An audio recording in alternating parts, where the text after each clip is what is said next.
Bonjour, alors voilà, je m'appelle Valérie Lacour, je suis pharmacienne et ça fait presque 10 ans que j'enseigne le cours de soins pharmaceutiques en officine aux étudiants en dernière année de leur formation de pharmacien au sein de l'UC Louvain.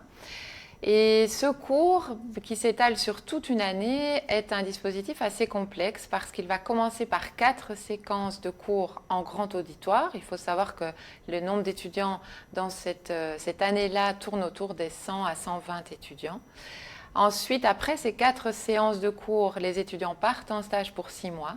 Et pendant cette période de stage, ils reviendront par plus petits groupes sur le site pour échanger encore autour de séminaires beaucoup plus interactifs. Merci. Mais alors, de quoi parle votre chapitre?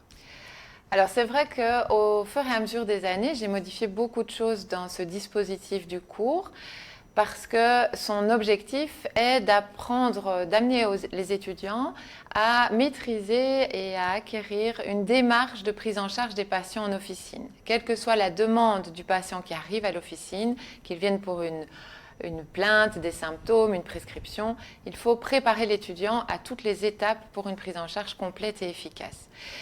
Il y a donc eu beaucoup de modifications dans ce dispositif au fur et à mesure des années, mais ce que j'ai choisi de détailler dans le chapitre, c'est l'inversion des séances de cours du début d'année qui sont données en grand auditoire.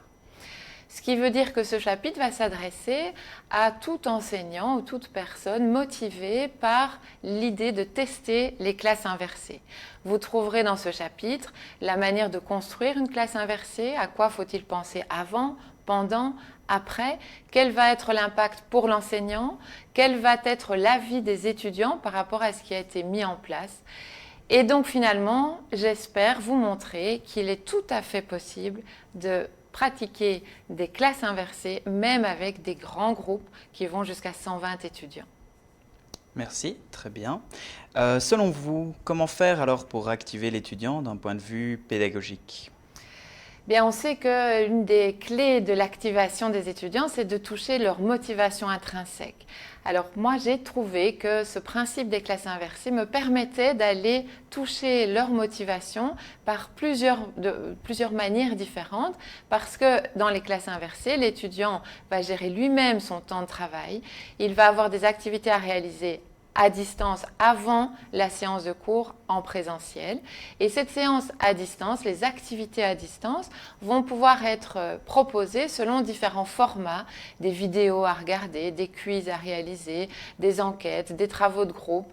Et tous ces outils qui finalement sont ludiques et conviennent exactement à la génération des étudiants que nous rencontrons maintenant, bien, vont finalement les activer, vont leur donner l'envie de s'impliquer dans le dispositif. Et puis, ils se retrouvent quand même en présentiel, ils ont un temps d'échange, on sait aussi que c'est important. Ils se retrouvent avec leurs collègues, avec les jeunes qui sont au même stade qu'eux, et ils se rendent compte qu'ils ont eu les mêmes difficultés, qu'ils ont les mêmes questions. On interagit, on conclut et on avance ensemble. Merci. Finalement, alors, quel conseil donneriez-vous à un enseignant qui souhaite passer à un enseignement plus actif? Alors surtout si vous êtes tenté, foncez. Vous verrez que le temps et l'énergie que vous demandera le fait d'activer votre dispositif sera largement compensé par la satisfaction que vous allez en ressentir et par le retour positif que vous aurez des étudiants.